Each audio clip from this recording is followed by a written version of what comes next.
بسم اللہ الرحمن الرحیم۔ میں ہوں محمد فروخ انجم۔ ناظرین، چند روز پہلے ایپٹیک کمیٹی میں یہ فیصلہ کیا گیا ہے کہ 12 پیسٹی سائیڈ پروڈکٹس کو پاکستان میں بین کر دیا جائے، اس کا استعمال روک دیا جائے۔ یہ 12 پروڈکٹس کون سے ہیں؟ یہ میں آپ کو ان کے نام بتا دیتا ہوں، جس میں امیڈا کلوپریڈ، کاربینڈازین، کلورپیریفاس، امیڈا کلوپریڈ، تھایومیتھاکسم، کاربوفیران، ٹرائی سائکلازول، تھایوفینیٹ میتھائل، ٹیبوکونازول، پروفینوفاس، بیپروفیزین اور ٹرائی ایزوفاس، یہ 12 پروڈکٹ شامل ہیں۔ اس کا استعمال پاکستان میں روک دیا گیا ہے۔ ہم اس کے بارے میں منیر شاہین صاحب ہمارے ساتھ اسٹوڈیو میں موجود ہیں، ہم ان سے پوچھتے ہیں کہ ساری اسٹوری کیا ہے اور اس پابندی کا لگایا جانا کیا ہماری زراعت کے لیے فائدہ مند ہے یا نقصان ہے؟ کیا ہمارے ایگریکلچر سیکٹر کو فائدہ ہو رہا ہے یا نقصان ہے؟ ہمارے فارمرز کو اس میں کیا نقصان ہو سکتا ہے؟ جی منیر صاحب، کیا حال ہے؟ ٹھیک ہے، خیر خیریت ہے؟ سر، یہ ذرا وضاحت کیجیے گا اس حوالے سے کہ یہ 12 پیسٹی سائیڈ ہیں، اس کو کیوں پابندی لگا دی گئی ہے اس کے اوپر؟ دیکھیں حافظ صاحب، اس پابندی کی وجہ تو یورپ ہے کہ جو ہمارا چاول ایکسپورٹ ہو کے یورپ جاتا ہے، وہاں یہ ہمارے چاول کے اندر یہ زہریں پائی گئی ہیں۔ تو جو یورپ ہے اس نے یہ ایک لیٹر لکھا تھا ہماری گورنمنٹ کو کہ جو چاول ہے اس کے اندر یہ زہریں ان کی جو اثرات ہیں وہ دریافت ہوئے ہیں، ڈیٹیکٹ ہوئے ہیں، تو ان پہ پابندی لگا دی جائے تاکہ آئندہ چاول کے اندر جو یورپ میں بہت زیادہ استعمال کیا جاتا ہے، ہمارا چاول پاکستان میں، اور یہ اللہ تعالیٰ کا کرم ہے کہ جو پاکستان میں چاول تیار ہوتا ہے، پیدا ہوتا ہے، اس کا ذائقہ دنیا میں بہت منفرد اور بہت زبردست ہے۔ تو یورپ میں یہ بڑا پسند کیا جاتا ہے۔ تو انہوں نے جب یہ چیک کیا ہمارا چاول کہ اس کے اندر کوئی پیسٹی سائیڈ تو نہیں اویلیبل، تو اس میں یہ پروڈکٹ جو آپ نے پڑھ کے سنائے ہیں وہ پائے گئے۔ تو انہوں نے ایک لیٹر لکھ دیا کہ ان پہ پابندی لگا دی جائے۔ تو جو ایپٹیک کمیٹی ہے اس میں یہ پچھلے دنوں جیسے کہ آپ نے بتایا ہے کہ یہ چیز ڈسکس ہوئی اور اس میں یہ فیصلہ کیا گیا کہ ان 12 پیسٹی سائیڈ کو بین کر دیا جائے، ان کا استعمال روک دیا جائے۔ اب میں ایک انفارمیشن تو آپ کو یہ دے دوں کہ ابھی تک اس کمیٹی کے جو منٹس ہیں وہ ابھی تک جاری نہیں ہوئے۔ اس پہ کافی پریشانی ہوئی ہے۔ ہماری جو پیسٹی سائیڈ انڈسٹری ہے، چاہے وہ ملٹی نیشنل آرگنائزیشن ہے یا ہماری پاکستان کی آرگنائزیشن ہے، دونوں اس پہ بہت زیادہ پریشان ہوئی ہیں۔ انہوں نے لیٹر بھی لکھے ہیں وزیر اعظم کو۔ تو یہ تو وجہ ہے ہمارے ان پیسٹی سائیڈ پاکستان میں جو بین ہونے کی طرف جا رہے ہیں اس کی۔ تو اس پہ بات کرنے سے پہلے میں تھوڑی سی یہ وضاحت کرنا چاہوں گا، جب ڈیلر کے پاس پیسٹی سائیڈ جاتی ہے تو پیسٹی سائیڈ اس طرح سے سپرے کرنے کے لیے فارمر کو نہیں دی جاتی جس طرح سے پوری معلومات کے ساتھ دی جانی چاہیے۔ اس لیے یہ پرابلم آ رہا ہے کہ جو پیسٹی سائیڈ رائس پہ استعمال ہونی چاہیے اور جو نہیں ہونی چاہیے اس پہ فرق ختم کر دیا گیا ہے۔ یہ میں سمجھتا ہوں کہ یہ پیسٹی سائیڈ کا ایشو نہیں ہے، یہ پیسٹی سائیڈ کے استعمال کا ایشو ہے۔ ہمیں پیسٹی سائیڈ کے استعمال کو بہتر کرنا چاہیے، نہ کہ ہمیں پیسٹی سائیڈ بین کر دینی چاہیے پاکستان میں۔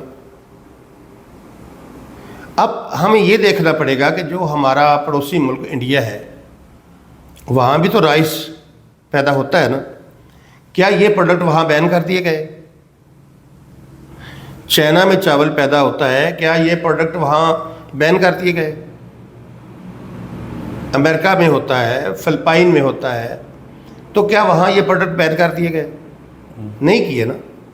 تو پھر پاکستان پہ یہ پابندی کیوں؟ ہم کہاں غلطی کر رہے ہیں؟ ہم حافظ صاحب وہاں غلطی کر رہے ہیں جہاں ہمارے پیسٹی سائیڈ کا استعمال ہوتا ہے۔